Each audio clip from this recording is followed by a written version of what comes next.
la ville fantôme. Les rues sont des couloirs de béton craquelés, des rivières asséchées où les déchets, les carcasses de voitures et les herbes folles se mélangent en un désordre muet. La ville autrefois vibrante est devenue une tombe ouverte.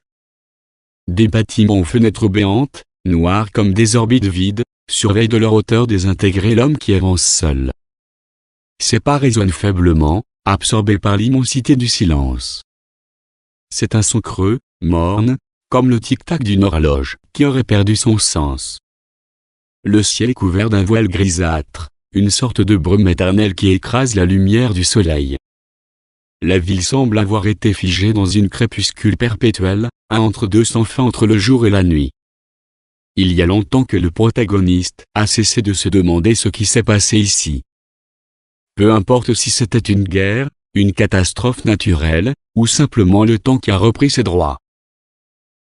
Les causes sont floues, perdues dans les bribes de mémoire que son esprit préfère laisser enfouies. Il s'appelle Elias. Du moins, c'est le nom qu'il se rappelle encore parfois, comme un écho lointain. Il a oublié la chaleur d'un foyer, les rires des enfants qui jouaient dans les rues, le bourdonnement constant de la ville avant sa chute. Maintenant, tout ce qui lui reste, ce sont des images fragmentées, des éclats de souvenirs qui viennent le hanter à chaque coin de rue. Elias s'arrête devant ce qui fut autrefois une station-service.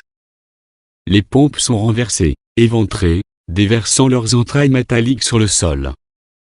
Le toit est partiellement effondré, les vitres brisées laissant entrer des griffes de lierre qui s'enroulent autour des structures, comme pour les étrangler. Il fouille machinalement, sans espoir véritable, à la recherche de quelque chose d'utile, de quoi manger ou boire, ou même juste un objet qui pourrait lui rappeler qu'il est encore humain. Mais il n'y a rien. Seulement la poussière, la rouille, et une solitude qui s'étend à perte de vue. Parfois, Elias a l'impression que la ville elle-même est vivante, qu'elle respire lentement sous la surface de ses ruines, avalant les derniers vestiges de civilisation. C'est un monstre silencieux, affamé, qui digère ses restes. Là où le chaos règne, il y a une sorte de beauté morbide. Le crépitement du verre brisé sous ses bottes, le sifflement du vent qui serpente entre les carcasses de bus abandonnés, ces sons infimes sont devenus la bande-son de son existence. Elias avance, non pas parce qu'il espère atteindre un but, mais parce que s'arrêter signifierait mourir, et il n'est pas encore prêt pour ça. Pas aujourd'hui, du moins. Le poids de la solitude. Elias marche sans but, un pas après l'autre, en laissant la ville le guider. Chaque coin de rue, chaque carrefour est une répétition d'images désolées, des voitures calcinées, des vitrines éventrées, des pancartes de magasins rouillés et illisibles. Il traverse un quartier résidentiel où des maisons, jadis colorées, se désagrègent lentement, leurs façades blanchies par la poussière et les intempéries. Le silence est total, seulement perturbé par le bruit sourd de ses pas et le murmure lointain du vent. Les souvenirs s'invitent, fragments épars de ce qu'il était avant que tout ne s'effondre. Elias se rappelle d'une femme qu'il aimait. Il revoit son visage flou, des mèches de cheveux blondes, des éclats de rire qui résonnaient autrefois dans des pièces aujourd'hui vides. Mais les détails se brouillent. Son nom lui échappe, comme de l'eau qui glisse entre ses doigts. Parfois, il entend encore sa voix dans le souffle du vent, douce et rassurante, mais c'est une illusion cruelle, un mirage auditif. La solitude est une compagne fidèle, une présence pesante qui ne le quitte jamais vraiment. Elias se surprend parfois à parler à haute voix, à converser avec des spectres qui n'existent pas. Il pose des questions, attend des réponses qui ne viennent jamais. Les conversations imaginaires sont ces seuls moments de répit, où il se souvient de la chaleur d'une connexion humaine. Mais rapidement, la réalité le rattrape, et le silence revient, implacable. Les nuits sont les pires. Les ombres s'étirent et les silhouettes des bâtiments prennent des formes inquiétantes, comme des géants endormis prêts à se réveiller. Elias dort peu. Quand il ferme les yeux, il est hanté par des cauchemars qui le projettent dans des souvenirs altérés, où le passé et le présent se mélangent en un kaléidoscope troublant de visages oubliés, de rues familières et de cris étouffés. Il continue d'avancer, cherchant désespérément un signe de vie, une trace de quelqu'un qui, comme lui, erre dans cette cité morte. Chaque bâtiment exploré, chaque rue traversée est une tentative de briser cette boucle infinie de solitude. Mais la ville reste muette, indifférente à sa quête. Un jour, en passant devant une école abandonnée, il s'arrête. Les fenêtres sont brisées, des livres et des jouets jonchent le sol, couverts de poussière et de moisissures. Elias s'agenouille et ramasse un dessin d'enfant, le papier jauni et déchiré. C'est une maison, avec un soleil souriant et des personnages simplifiés, la représentation naïve d'une époque révolue. Il le contemple longuement, le cœur serré. Ce petit bout de papier est un témoignage fragile d'une vie qui a existé avant. Il replie soigneusement le dessin et le range dans la poche intérieure de son manteau, comme un talisman contre la folie qui guette à chaque instant. À travers ce simple geste, il s'accroche à ce qu'il reste d'humanité en lui, une étincelle infime et persistante. Elias sait que sa solitude ne peut être vaincue, qu'il n'y a pas de fin heureuse à ce voyage sans but. Pourtant, il continue, incapable de s'arrêter. Car avancer, même dans le vide, est la seule chose qui le maintient en vie. Rencontre avec le danger. La nuit tombe lentement sur la ville, enveloppant les ruines d'un voile d'obscurité et de mystère. Elias marche d'un pas lourd, sa silhouette se fondant dans les ombres qui se propagent entre les bâtiments éventrés. La fatigue commence à se faire sentir, pesant sur ses muscles comme une chape de plomb, mais il ne peut pas se permettre de s'arrêter ici, à découvert.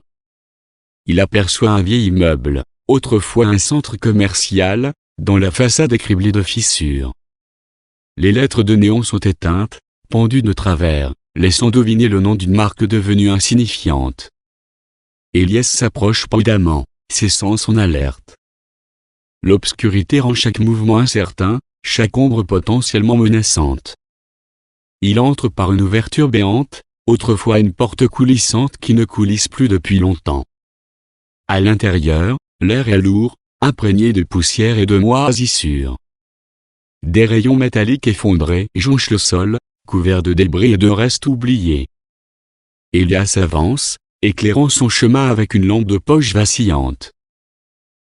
Le faisceau de lumière révèle des objets abandonnés, des chaussures, des vêtements, des boîtes de conserve éventrées. Rien qui ne puisse réellement l'aider. Mais ce n'est pas ce qui le préoccupe en cet instant. Un bruit sourd se fait entendre, un raclement métallique, suivi d'un frottement sur le sol. Elias se fige, le cœur battant. Il éteint sa lampe de poche d'un geste brusque et s'accroupit derrière une pile de caisses éventrées. Ses yeux scrutent l'obscurité, à la recherche de l'origine du son. Le silence revient, oppressant. Puis, il entend un souffle, un grognement bas et rauque, à peine audible mais suffisant pour faire monter l'adrénaline dans ses veines. Une silhouette apparaît dans le halo de lumière tamisée provenant de l'extérieur, furtive et massive. Ce n'est ni humain ni animal. Une créature déformée, fruit des mutations engendrées par l'apocalypse, se déplace lentement dans les allées, son corps tordu et asymétrique, traînant l'une de ses pattes arrière. Ses yeux sont deux fentes rouges qui brillent faiblement dans l'obscurité. Elias retient son souffle, les muscles tendus, espérant rester invisible. La créature flaire l'air, ses mouvements saccadés et nerveux. Un instant, elle semble sentir sa présence, s'arrêtant net. Elias serre son couteau, le seul véritable outil de défense qu'il possède, même s'il sait que c'est dérisoire face à ce qui se tient devant lui. Il entend son propre souffle, court et précipité, et lutte pour se calmer. Chaque seconde est une éternité. La créature grogne, se redresse brusquement et tourne la tête dans sa direction. Elias sent une goutte de sueur froide couler le long de sa tempe. Il sait qu'il ne pourra pas courir, ni même se battre. Alors, il attend, figé, espérant que l'obscurité soit de son côté. Après de longues minutes, qui lui semblent une éternité, la bête semble perdre tout intérêt, détournant son attention vers un autre bruit lointain, un craquement de verre ou peut-être une autre proie plus facile. Elle s'éloigne lentement, disparaissant dans les ombres. Elias attend encore un moment, les muscles ankylosés par la tension, avant de relâcher enfin son souffle. Il rallume sa lampe de poche, mais la lumière tremble, comme s'il peinait à maintenir le contrôle de ses mains. ce n'était pas la première rencontre avec le danger, et ce ne serait certainement pas la dernière. Mais chaque fois, la peur lui rappelle qu'il est encore en vie, aussi dérisoire soit cette existence. Elias se relève, le couteau toujours en main, et reprend sa route à travers le centre commercial abandonné, plus vigilant que jamais. Il sait que la ville ne lui pardonnera pas une seconde d'inattention. Il doit continuer, se fondre dans l'ombre, rester invisible. Car ici, l'errance n'est pas seulement un mode de vie, c'est une question de survie. L'oasis illusoire. Elias marche depuis des heures, ses pieds lourds s'enfonçant dans la boue et les débris qui recouvrent les rues. Le soleil pâle perce enfin la brume, révélant des silhouettes familières, des immeubles éventrés, des ponts croulants, et des arbres tordus qui semblent vouloir avaler la ville. La fatigue le submerge, mais il refuse de s'arrêter. Il a appris à ne pas compter les jours ni les distances, seulement les battements de son cœur et le rythme lent de ses pas. Puis, au détour d'une rue, il aperçoit quelque chose d'inattendu. Une parcelle de verdure surgit parmi les ruines, un carré de terre encore fertile, baigné de lumière. Elias s'approche, incrédule. Devant lui, une petite place semble presque intacte, préservée de la dévastation ambiante. Des arbres en pleine floraison, des bancs encore debout, et une fontaine qui, contre toute attente, laisse couler un filet d'eau claire. C'est un tableau presque surréaliste, une vision d'un autre temps figé dans le présent. Elias s'arrête devant la fontaine, fasciné par la transparence de l'eau. Il plonge ses mains dans le bassin et porte l'eau à ses lèvres. Elle est fraîche, pure, un goût oublié depuis longtemps. Il s'assied sur le bord, le visage tourné vers le ciel. Pour la première fois depuis des mois, il se laisse aller à une sensation de paix, aussi fragile soit-elle. L'endroit semble vivant, vibrant, comme si la ville, dans un ultime sursaut, avait décidé de préserver un fragment de son ancienne beauté. Il observe les arbres, leurs branches garnies de feuilles vertes et de fleurs éclatantes. Des papillons voltigent, ajoutant une touche de couleur et de mouvement à cet espace figé. Elias n'a pas vu de vie aussi pure depuis des années. Ici, le temps semble s'être arrêté avant la fin du monde, offrant un répit inattendu, une échappatoire temporaire au gris et au désespoir. Il s'allonge dans l'herbe, fermant les yeux, laissant la lumière réchauffer sa peau. Pour un instant, il imagine que tout est comme avant, les rues animées, les rires des enfants, les conversations sans fin des passants. Mais cette oasis est trompeuse, Elias le sait. Il ressent une étrangeté, une dissonance qui le hante. Il n'y a ni oiseaux chantants, ni bruit de vent dans les feuilles, seulement un silence pesant, une absence qui détonne avec la scène parfaite. Il se redresse, scrutant les alentours avec méfiance. Cet endroit est trop beau, trop intact. Il explore les bancs, touche les troncs d'arbres, cherchant la faille dans cette illusion. En observant de plus près, il remarque que les racines des arbres s'enfoncent dans le béton, tordues et maladroites, comme des veines cherchant désespérément à s'ancrer là où elles ne devraient pas. Des fissures apparaissent là où l'herbe devrait pousser, des détails qui trahissent une nature forcée, artificielle. Elias comprend alors, cette place est un leurre, une construction laissée là comme une ultime moquerie de la ville. Ce n'est pas un sanctuaire, mais une coquille vide, une cache dorée au milieu des ruines.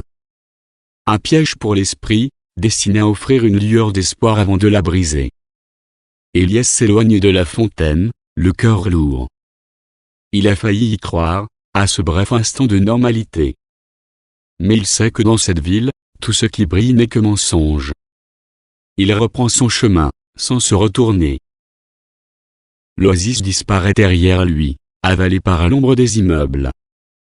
Elias se promet de ne plus s'attarder sur ces mirages, de ne plus se laisser séduire par ces fragments du passé.